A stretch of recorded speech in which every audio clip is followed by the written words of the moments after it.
They talk about how if you suppress one side of the pole, it will come up through the other side of the pole through the same thing that you uphold.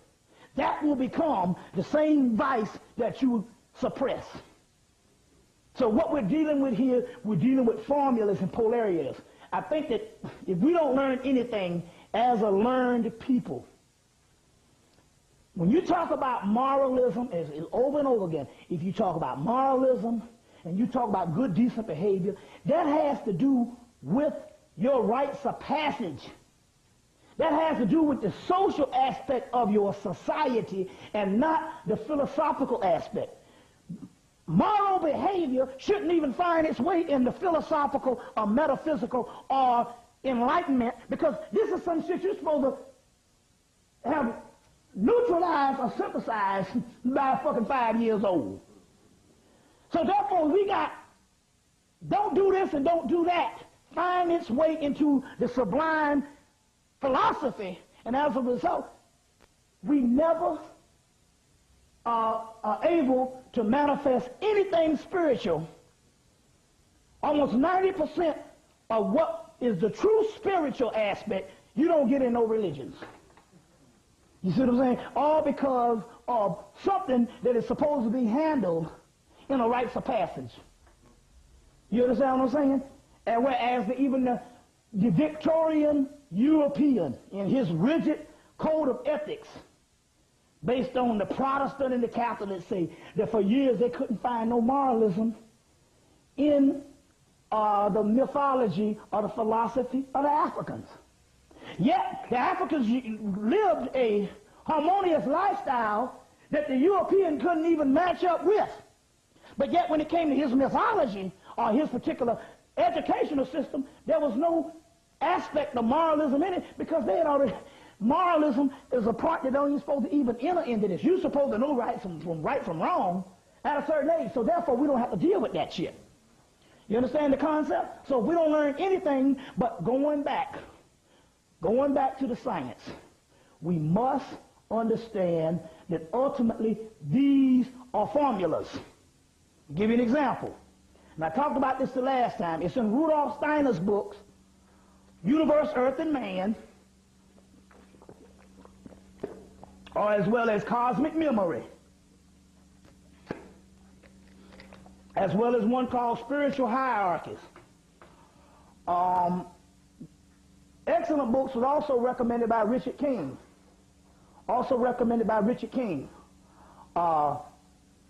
These particular Rudolf Steiner books. Now, Universe, Earth, and Man, which is an excellent one, Cosmic Memory, Spiritual Hierarchies, and the Knowledge of Higher Worlds is also one. There's several. You got about several books out. Now, Rudolf Steiner was a person who was the teacher to the Thule Society, which also Adolf Hitler belonged to. Now, this didn't have anything to do with the actual Nazi party. This was long before the whole Nazi thing started. It was called the Thule Society, or the Real Society. Rudolf Steiner was one of the scholars that basically taught basic metaphysics, because he was basic of the Rosicrucian order. Later on, after Hitler and them rose to power, they marched on Rudolf Steiner's headquarters and burnt down his headquarters and burnt down all his life work. He, about 2 years later, actually died from a broken heart. He literally died because of a broken heart, because all his life work was destroyed. As a result, what happened was the Anthrotheosophical Society, which is a part of his particular society, went in, and he had done ample amount of lectures, and they basically went in and took his lectures and recorded the lectures down. And as a result, you get about 75 books of Rudolf Steiner's works, but they are all recorded from lectures, because most of his major scholarship with his bibliography and his major works was burnt down by Adolf Hitler and the Nazi Party. The problem, in this particular aspect, he goes in to talk about how we know that surgery was a minor aspect of life in ancient Africa. Now, don't think that they didn't do surgeries. Like Amos Wilson said, we think that the white boy is superior because we think that the white boy is synonymous to technology. So somehow we think that things are not really authentic because we think that he's synonymous with technology. So they did surgery. Surgery was always a last resort. We got the surgical tools with Imhotep. You see what I'm saying? There's whole books of stuff that even Dr. Charles French has later on accessed. The books of the heart, the books of the skull, the books of the whole central nervous system. These are literally fragments. Remember that Library of Alexandria burnt down twice. So basically surgery was the last resort. That means if you're working on a temple and something gets crushed or something gets to a particular point where they got to operate, you see what I'm saying, right away, it was always in a doggone emergency case. Because basically there was no need for it. Basically, in so many words, they would take a body, they said in these particular temples, the temple of Luxor, the temple of Karnak, the temple of Warit, the temple of Tedaisu, the temple of the Ramessean, the temple of Esna, the temple of Dendera. These particular Kolombo, these particular temples, not only were they temples of worship, these particular temples also act as multiple aspects like hospitals, you see, as well as educational centers. But basically, they would basically take a person into a temple, do a certain ritual and call down a certain entity that was synonymous to a certain amount of basically surgery. They would call down that particular entity, and that entity would come in and literally operate on the body. We get glimpses of it now when we call it healing. But that's just the haphazard effect that we call miracles, which used to be a greater science by an ancient priest or an ancient educator that we call an ancient doctor. You understand where I'm coming from? So basically, it was, and like I said the last lecture, we saw this in the movie Stargate, where they put the guy got shot or something by a blaster or whatever, and they put him in the sarcophagus, and the sarcophagus was closed. This ray of light came, and he was all right. And they said, but your bodies are very easy to heal. So in so many words, this was an ancient science that the priests would deal with, because we want to find out how do these motherfuckers live so many years, and we can barely live 2 years without running to a fucking doctor. So apparently we was talking about the level of higher science. You understand? The level of higher science. When we get this in the Rudolf Steiner makes mention to this in Universe, Earth, and Man and the book Cosmic Memory. In the book Cosmic Memory. So now, going back to this particular science, what we're talking about here, that goes back down before we pour the libations off. And I talked about this yesterday, and I got me a new stash and stuff here. I just wasn't able to mix it. Or the same science that went into the elixir, which is the three sisters, Otintia, Sheola, Tiatia, which is Northern Lights, Canadian whiskey, Windsor Canadian whiskey, Arnell Arca. These are three choices you can pick from. Or it's also Glenmore Canadian whiskey, London Dry Gin. So Glenmore London Dry Gin or Northern White Lights Canadian whiskey. So we took this concoction and made a combination, and not based on something that I invented. This was something that the spirit realm gave to me through a psychic or a spiritual reader to help me out when I got under attack back in August. And this thing healed me overnight. The object here and the mystery here, it has nothing to do basically with the alcohol, but the spirits use the alcohol as a gateway to come in and do what they have to do. But the problem here is what we still don't understand. How did the white boy get the doggone knowledge of alcohol and distillation? The distillation of alcohol, scotch, gin, rum, and all of that came from the fucking Moors. Here's another history. The Moors taught the distillation and the science of fermentation to the Europeans in the realm of alcohol, which is an African science. Remember now, when they came, these were people living in caves. After the Moors came, they knew how to dress, and they had all forms of culture, including vineyards of wine. So they taught them the art of fermentation as well as the art of distillation of alcohol. So we're still talking about a Moorish science. which even in West Africa, you have to spit the rum and you have to spit the alcohol to call in the spirits, a spiritus. You see what I'm saying? But all of a sudden, we are religious now. We don't do shit no more. We don't drink nothing no more. You understand what I'm saying? But some fucking Welch's grape juice. What kind of shit is that? You got to imitate drinking motherfucking alcohol in the damn church. Ain't this a bitch now? You got to imitate drinking alcohol in the church. That's an imitation. You see what I'm saying? But yet, we take pride as religious fuckers in piety. Piety ain't shit. Righteousness and piety. So you got good, ignorant ass motherfuckers running around here. I can take you to South Carolina and show you 200 good, decent, ignorant ass people that it don't make a damn bit of difference. You put them all in a field and burn their asses up. The moon won't stop shining or the sun. We're not talking about piety here. We're talking about formulas. That is the key. We're talking about formulas. That is the mystery to what is going on. Now, let's cover some other things. Get my notes out. First of all, let me do the honors of pouring the libations. Y'all all right?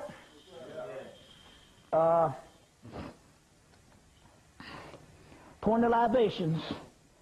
Hold on 1 minute. Get this.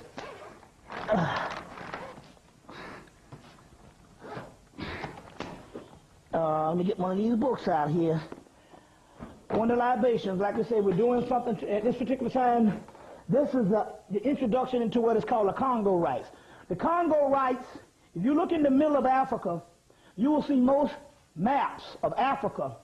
Right in the smack dab middle of Africa is the African Congo. And as a matter of fact, believe it or not, when they show most modern maps, it is the only greenery left in Africa. So obviously we must be talking straight jungle. You understand what I'm saying? And so therefore, we're talking about a natural habitat. The Congo rites are the ancient rites or ancient mystery system in equatorial Africa or indigenous Africa or Central Africa in the African Congo, which is the more potent side of Santeria. One of the books I think is back in print, the Apollo Manombe, The Dark Side of Santeria, by Carlos Gardenio Montenegro. Carlos Gardenio Montenegro. What we're dealing with here is what they call in the occultism centers of power. The centers of power at this particular time of the most powerful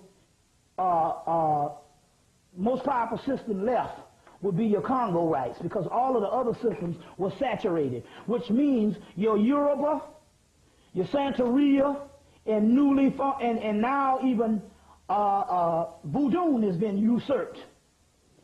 But we're talking about ancient systems. Now, let me try to give you the science.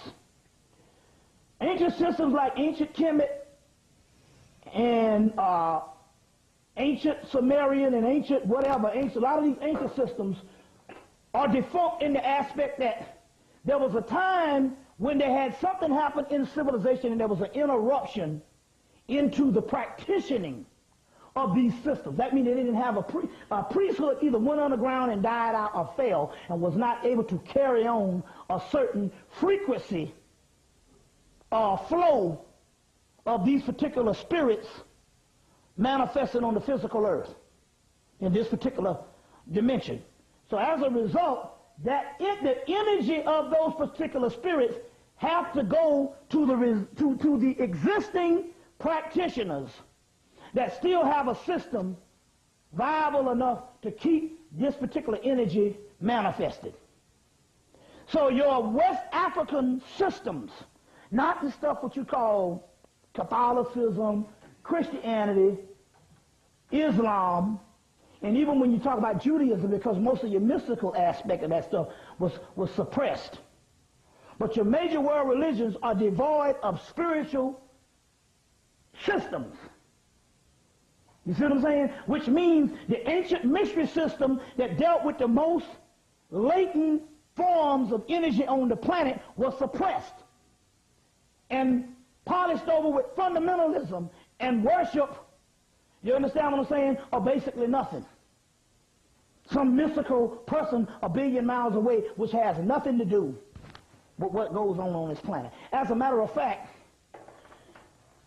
the God in heaven of creation in most systems, your ancient Gnostic system, your ancient Egyptian systems, the ancient Egyptians talk about this, the ancient Greek system, which would be your Etruscans, most of your ancient systems, just about all of them bear witness that the God of creation, including Yoruba, only lived for about 1,000 years after the basic creation spark. Now, I know you would want to think that Allah got all the motherfucking shit in charge, but it don't go that way. The Allah is in you. The creation spark that was initiated umpteen millions of years ago only manifests in its last outpost. That's you. That's what the Kabbalah talks about. They'll show you Keva, the unmanifested world, and you have your creative worlds, the worlds of the worlds of manifestation, and then you have Malkuth at the bottom, where they call a kingdom.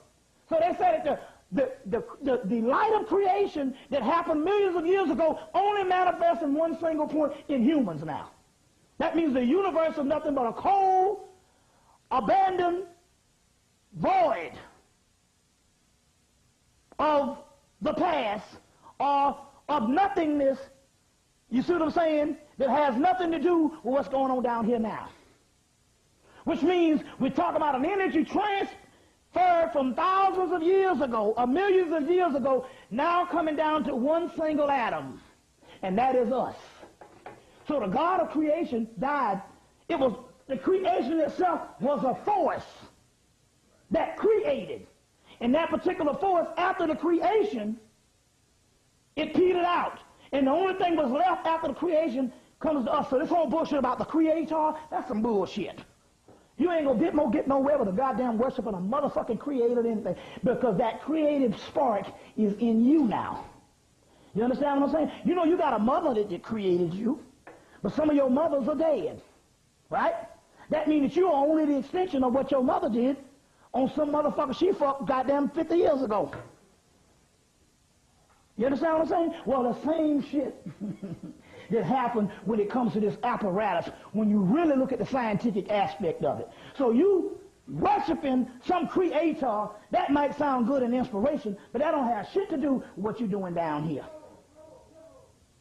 You see? What the hell's going on?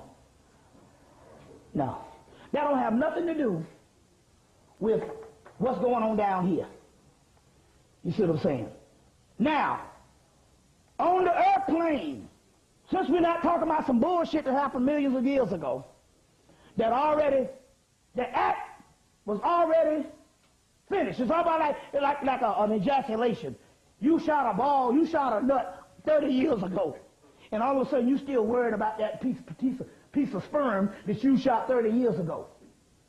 And you worshiping the sperm that you shot 30 years ago, and it's already produced a child. And you sitting up here neglecting the child and worshiping the sperm that you produced 30 years ago. It's already developed into a child. You understand what I'm saying? The creator. Oh, you know, these are age-old practices that we have never researched to find out what is all this bullshit talking about. So, going down to the centers of power, that means the creative form that is left on the earth force, that is left on the earth force, or left on the earth plane. The creation that happened